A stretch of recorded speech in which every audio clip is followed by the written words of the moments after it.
for having an investigation by the United Nations. No. This shouldn't be a precondition.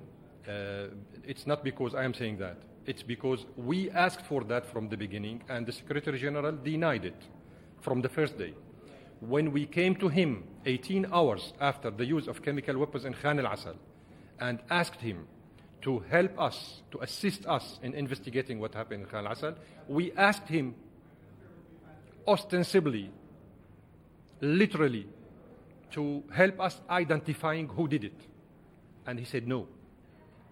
He said no from the beginning. He said, I cannot do it because the investigation will be a purely scientific investigation, not a political one, not a legal one. So from the day one, he neglected this side and decided not to, to go in that direction. We asked to identify the perpetrators of this crime from the day one, but somebody in this organization decided otherwise. Why? Ask the Secretary General why. Address him with this question. They repeated the same mistake later on when the Secretary General decided, upon political pressure from some influential state in this organization, to issue a partial report. We told him, don't do it. This is wrong. That might help triggering, justifying the military aggression that was concocted at that time by the USA against Syria. He did it. He didn't listen to us. He published the partial report in which, as you remember, somebody misinterpreted even the content of the partial report in order to justify giving the green light to a military aggression against Syria. This is why I said there are many scandals taking place in this organization. This is not a charity organization anymore.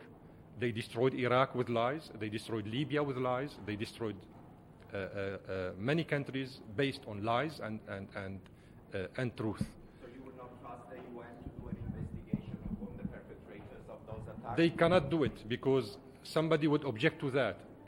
Those who will object to that, they know who did it. And they have no interest whatsoever to reveal to the international public opinion who did it.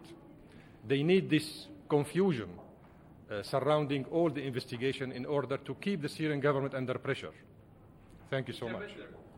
About the Secretary General's press conference this morning, he said that the peace process, will not end very quickly, but will also not be open-ended. What's your take on it? How long do you think it will go on? You are talking about Geneva too? Yes. It's a process. This conference is going to be a process. It's not a one-side show or one-day show. It's going to be a process. So I don't know how long it will take, but it's an open process that might take a few weeks, a few months. I don't know. It depends on the agenda and the outcome of the meetings. Just to follow up to that, the Secretary General also said that in order for the peace conference to start, there should be the end of hostilities. Is the government of Syria ready to end all the hostilities? The Syrian government said that it would go to Geneva II without any precondition, provided that everybody understands that the first item is putting an end to violence, not hostilities. Hostilities is between two countries, two governments. It's putting an end to violence, putting an end to the terrorist activities. If somebody is unable to make serious pressure on the Turkish, Qatari, and Saudi governments to bring these terrorists to behave responsibly, that means that there will be no chance whatsoever to hold Geneva talks. Who could go to Geneva talks if they are unable, those who pretend that they are representatives of the other side?